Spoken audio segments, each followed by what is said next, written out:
Hi Aquarius, welcome to your April 2025 AstroTarot with me, Raphael from Reydiant Reality. April is bringing a calmer, more reflective energy, and Aquarius, this is really going to give you the space to recalibrate after a very transformative and intense March. All right, this month is really going to focus on finances, self-worth, and communication, and it's going to encourage you to align your thoughts and your resources with your long-term goals, right? So this is going to see you, and the energy is definitely not as intense or as explosive as last month, but it is the perfect time to get grounded and also prepare for the next steps in your journey.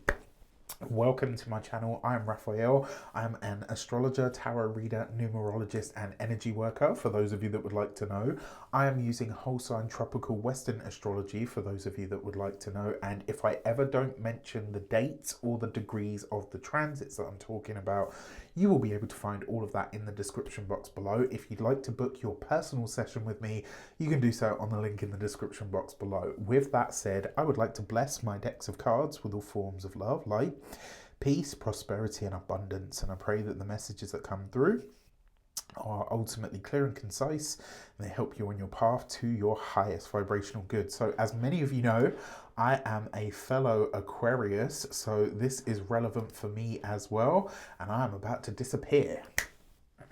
So now you can see the board in its full entirety. So really and truthfully, the first transit that I want to explore for you, let me pop these to the side, is that Mercury is going to conjunct the North Node. So this actually starts on the 9th, but obviously because Mercury is now starting to speed back up and head forward, it will actually be conjunct the North Node right the way through the 11th of April, give or take where you are in the world. This is happening in your second house of money, finances, resources, your personal values, and your self-worth. And what do we mean by this, right? Because we talk about this a lot, and it, you know, sometimes it kind of just gets lost in the like, oh, your self-worth and your personal values. Well, what does that actually mean? Your self-worth, and if you've been with me long enough, you've heard me say this till I'm blue in the face. Your self-worth and your self-esteem, how you see and view and value yourself, is directly linked to how much money you can make and how much revenue you can generate for yourself. On top of that, when we're talking about the second house, we're talking about your values, right? We're also talking about your personal possessions. What is important to you? What do you own or have that has worth or value? Whether that's financial or not is actually a different story, right? The other thing is your second house is your food, it's your diet. And obviously you've had Saturn, so Saturn is obviously the ruler of your 12th house, the ruler of your ascendant or your sun or your moon, and it's currently in the second house.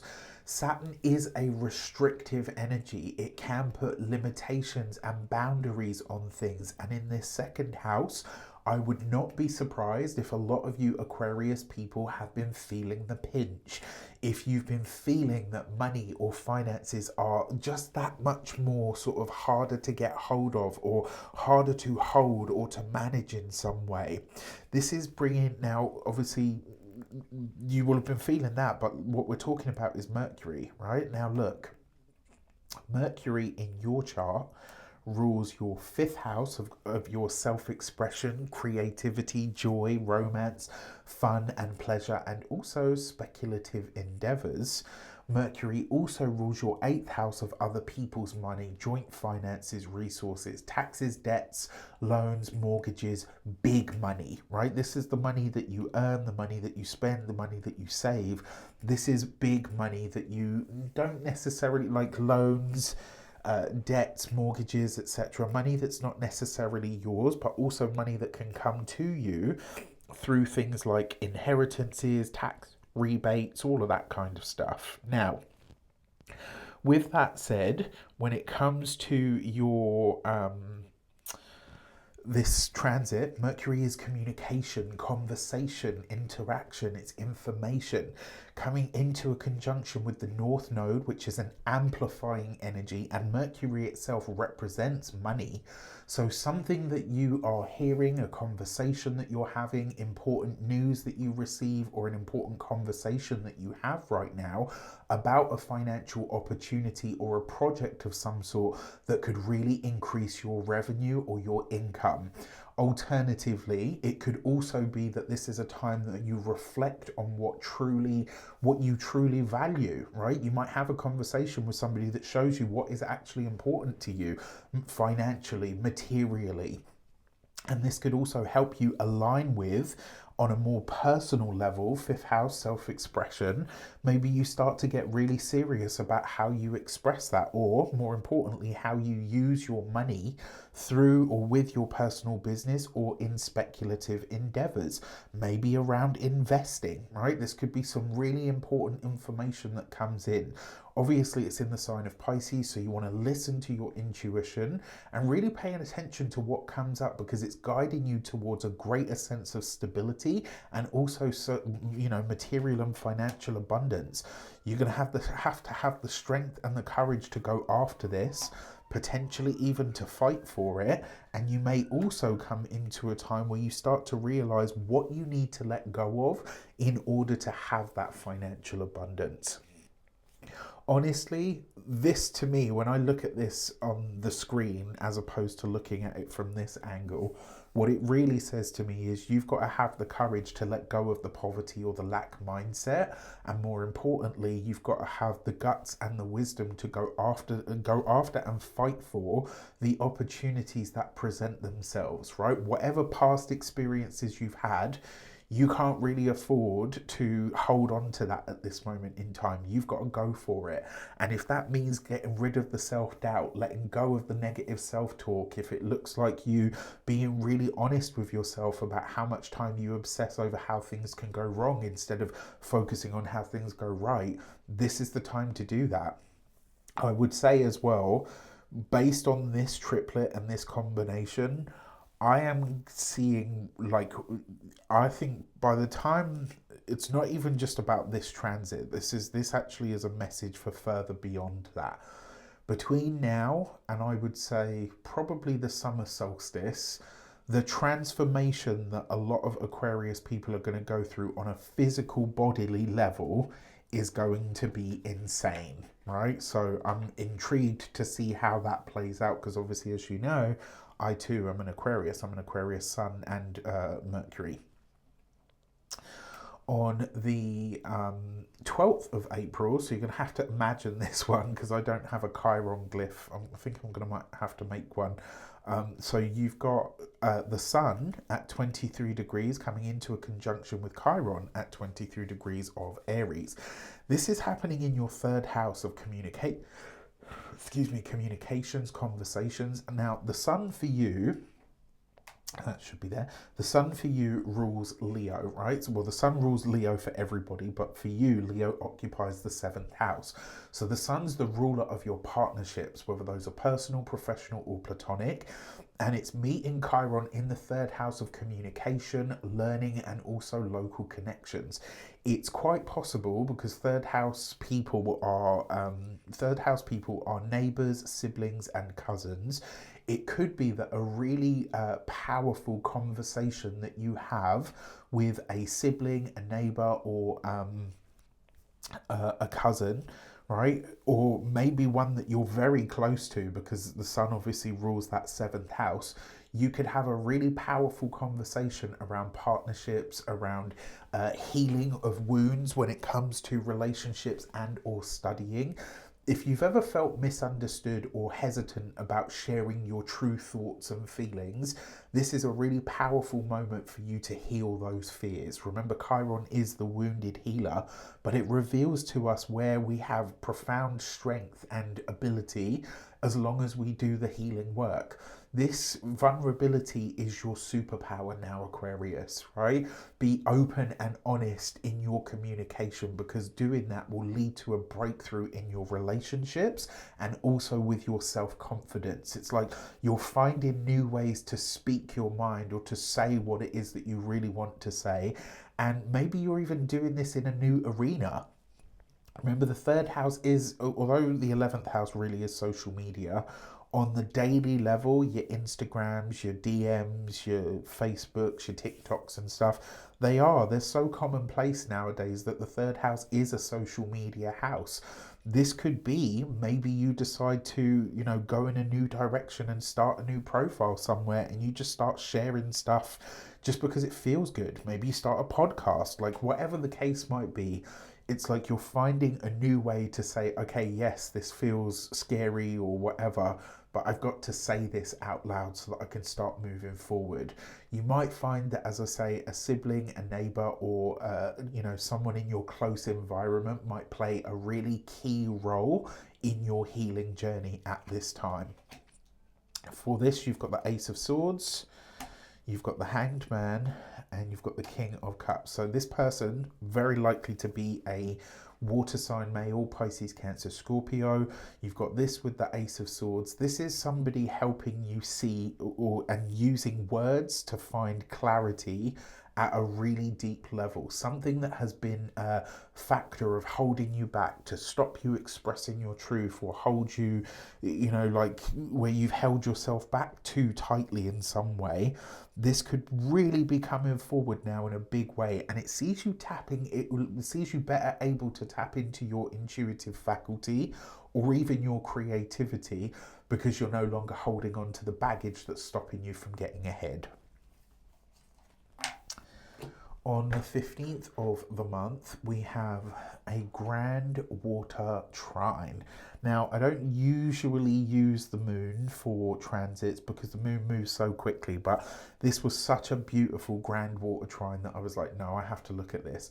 It's happening across your 2nd, your 6th, and your 10th houses, right? These are the earth houses to start with. Even though they're water signs in these spaces, these are monetary and material and work houses, right? Monetary, material, and health houses.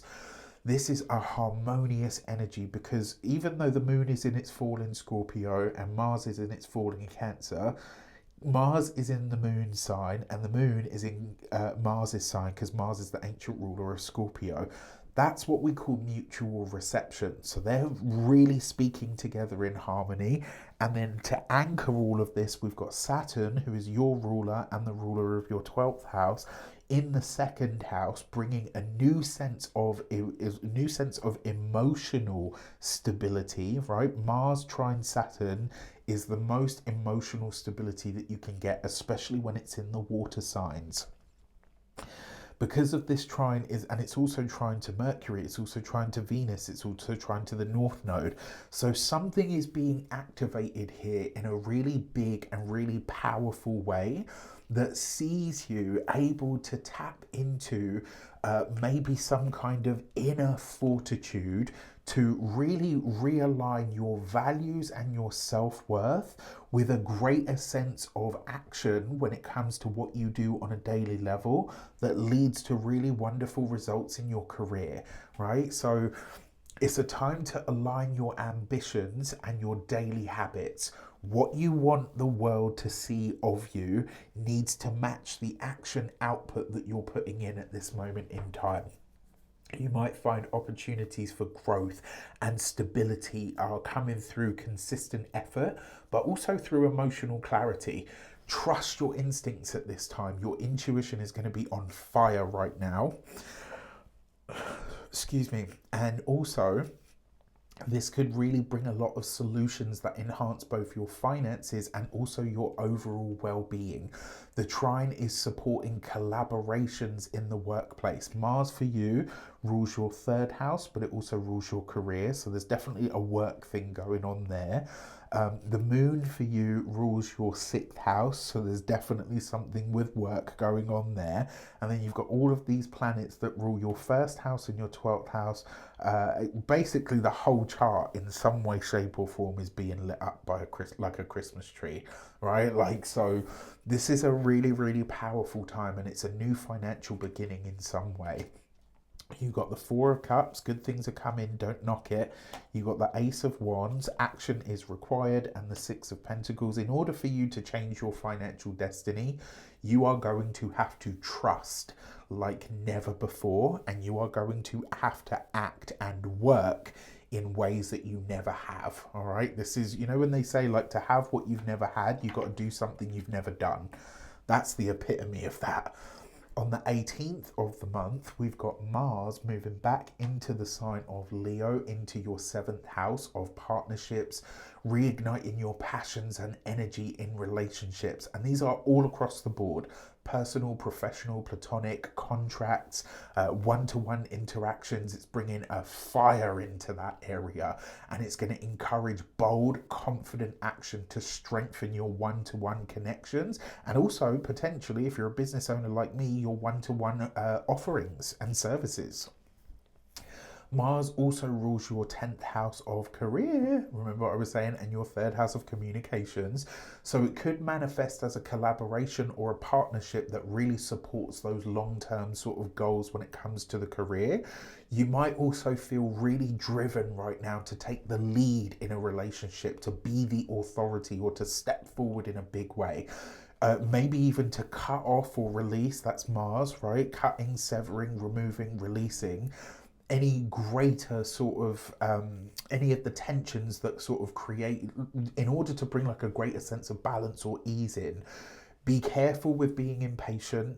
Mars in Leo can, you know, especially in this one-to-one sort of area, because remember, Mars in Leo, it's a little bit dramatic, darling. Anything that we have in Leo is a little bit dramatic, right? Or the drame, as me and my friend like to say.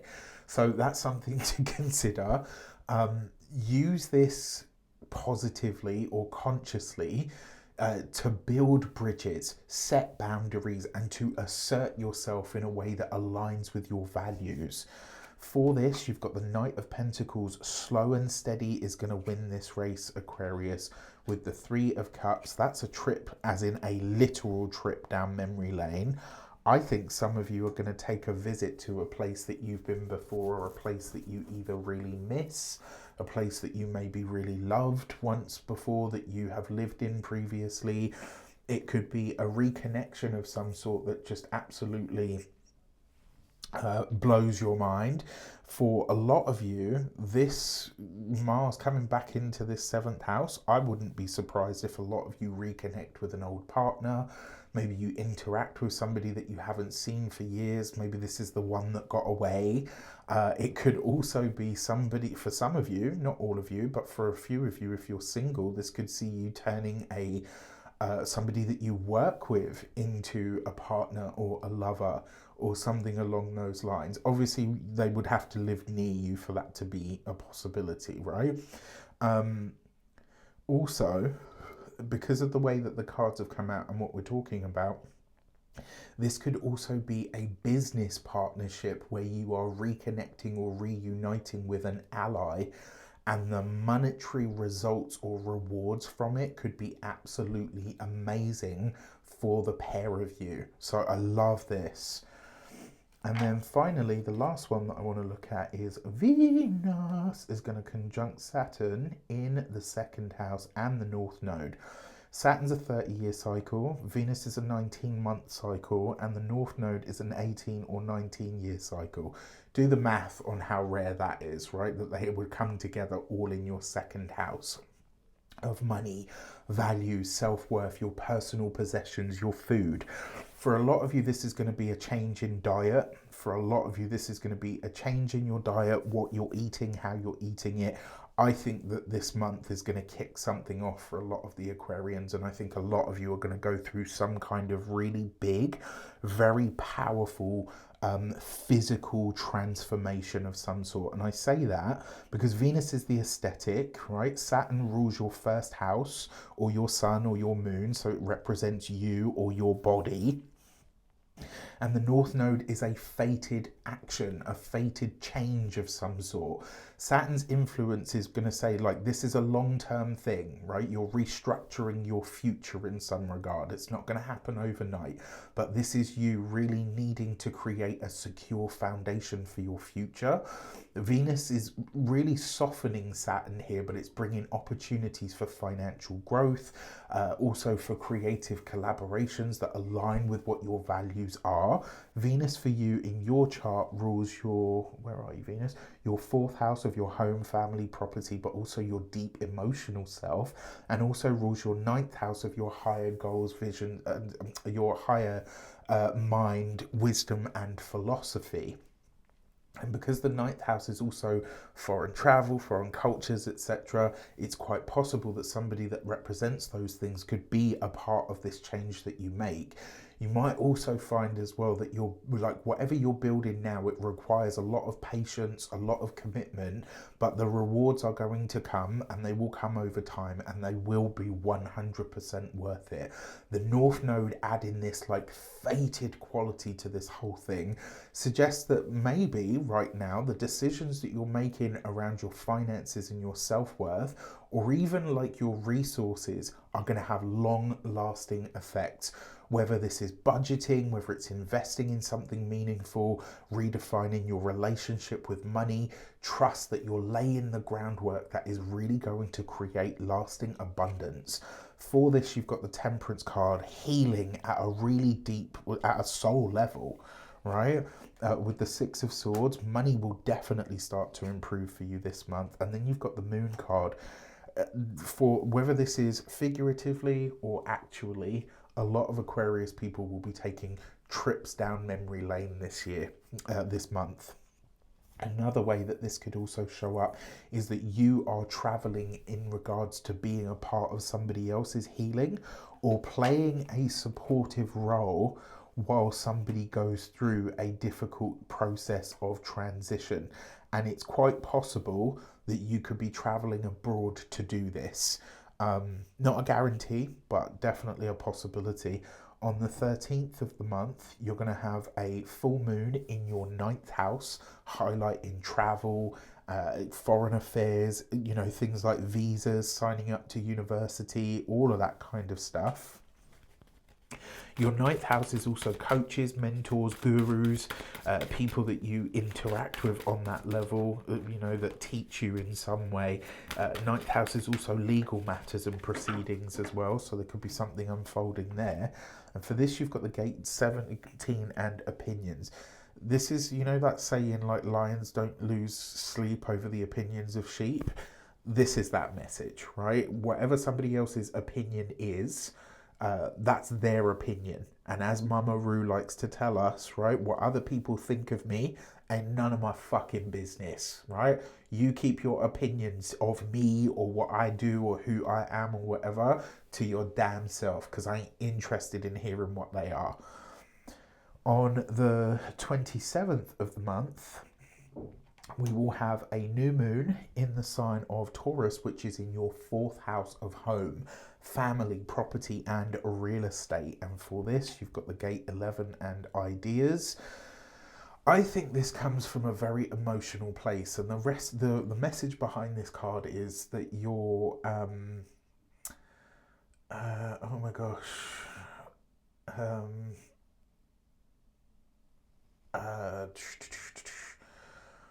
yeah, the message behind this card is that basically we don't know how far our ideas go, right? All we can ever do is create the thing, put it out into the world.